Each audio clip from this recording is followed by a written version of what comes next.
welcome to the next card spot. I'm gonna have to leave that in the video for that intro to make sense. That's fine. Welcome to our second card spotlight video. This week we are talking about Atarka's Command. Atarka, the big scary Gruul dragon. Yes, I love this card. So Atarka's Command was a sort of one of 5 in a cycle that was printed in Dragons of Tarkir, one for each of the big dragons. And this one is probably not the most played, but I would say the second most played in Constructed. Probably behind Kolagon's Command. Yeah, Kolagon I believe is the biggest, but we did want to go over this one. So we will start off just by explaining what the card is. Sure. So Atarka's Command is an instant for 1 red and 1 green. It's a gold with 4 modes. It says choose 2. And this was the same for all the cycles, though the effects obviously are different. 1 deals 3 damage to target player. Second one, target player cannot gain life this turn. Your opponents. Is it It's opponents? worth noting. Third one gives everyone +1/+1 and reach Okay, until end of turn, yeah. until end of turn, and then the What's that last one? shoot. You can do it. Oh, you may put a land from your hand onto the battlefield. Yes. Look So, at that. you, as Will mentioned, you get to choose 2 of these. You can do this at instant speed and for only 2 mana, which is highly efficient and highly flexible. And that's really the draw behind these commands, is that they are so flexible. They're good in a variety of situations. And that's why you see cards like Cryptic Command played very prominently in Modern, and why Kolagon's Command is also played, because it is good. It's very rarely a dead card, is the best way to put that, I would say. What are you doing? You're Sorry. scratching the thing? For science. So let's very quickly break down each of these and where maybe you would use them. Sure. So let's start with number 1. Your opponents can't gain life this turn. That's Skullcrack. Yeah. That's great. Skullcrack against decks like Soul Sisters, decks like, in the past, the Birth of Bod deck, with an infinite life gain strat. Days now, the Counters Company deck, Yeah. with an infinite life gain strat, pretty much turns that off for a turn. Yeah. Sweet. Just save you a turn of that. Saves you some turns. That's all it really is. Can swing combat, I guess, right? Yeah, it could swing combat, Against I guess. lifelink and stuff. Yeah, against lifelink. Maybe. Deals 3 damage to each opponent. It's worth noting it says each opponent. So in a 1v1, obviously, it's a lava spike.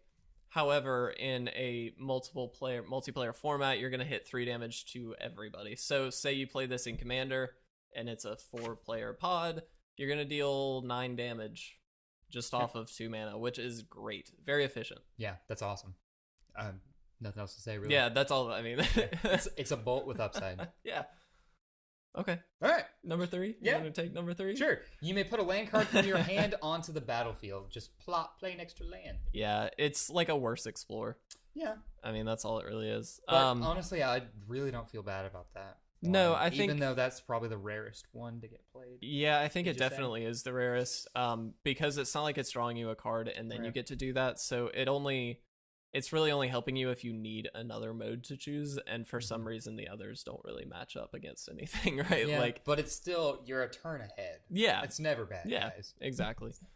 The last one, which is probably one of the most played, along with probably the 3 damage to the face, is creatures you control gain +1/+1 and reach until end of turn, which is a very powerful effect in a zoo deck. And that sort of segues us into where is this played, which zoo decks, right? Modern zoo is the place to see this. Naya Zoo or green-red aggro, something along those lines. It's also a great sideboard card against stuff like Counter Company or something like that. To shut off that infinite combo. Definitely. So we do see it played in Modern. It's a very strong card. However, it's a very focused card in that it's really only in those zoo decks and things like that, creature-based decks generally. Right, yeah, you'll never see it in a, probably never, honestly, a tempo deck. No, I don't think so. Even though it feels like a very tempo card, I don't think it fits. No, I don't think so either. But this does bring up the sort of the overarching topic of flexibility and why flexibility is important in Magic. And there's an article already on our website about flexibility and why it's important. Because, like we mentioned at the top of the episode, it's very rarely a dead card. So you'll get into a situation a lot of times where you draw a card and it's like, it's not the card I wanted, or man, that really doesn't dig me out of this position. Well, this card has 4 chances essentially to dig you out of those positions or be a proactive card for you. It just has a lot more to do. And so flexibility being the overarching theme as to why that's so important, I would say. Yeah, and I love it. I love the command cycle in general, even though some of them aren't great. They're all awesome because you're dog. Yeah, we're looking at you. Why do you cost 5? Yeah, anyway, I don't know. So, yeah, you're essentially paying 2 mana for 2 of these cards, right? Yeah, you're paying 2 mana for Bolt and something, 2 mana for Explore and something.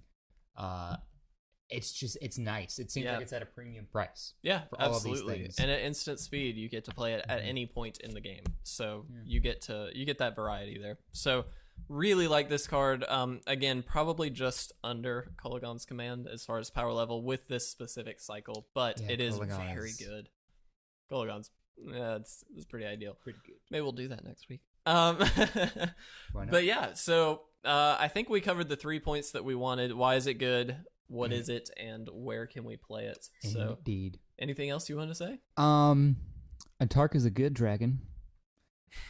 His command is not as good. Yeah, it's a good card, but it's not as good as Atarka. Where will we? Should we maybe rate these cards? You want to? Do you want to try and do that on a scale from like 1 to 10 ish?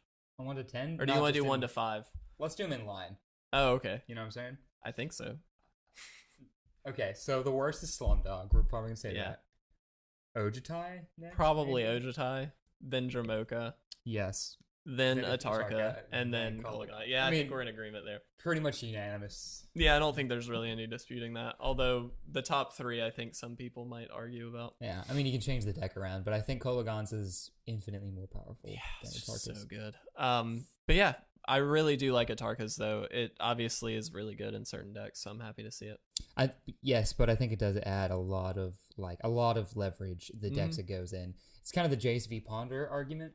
A little bit, you know? You can probably play some of the others in more, but Kolaghan's, Atarka's is probably strongest. Yeah, I would say so. Makes 2 decks stronger. Yeah. Anyway, guys, if you have a suggestion for the next card spotlight, leave it in the comment section below.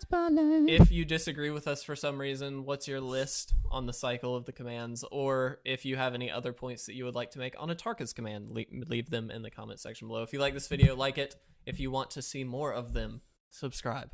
But I think that'll be it for today's card spotlight. Thanks for watching, guys. We'll see you next time.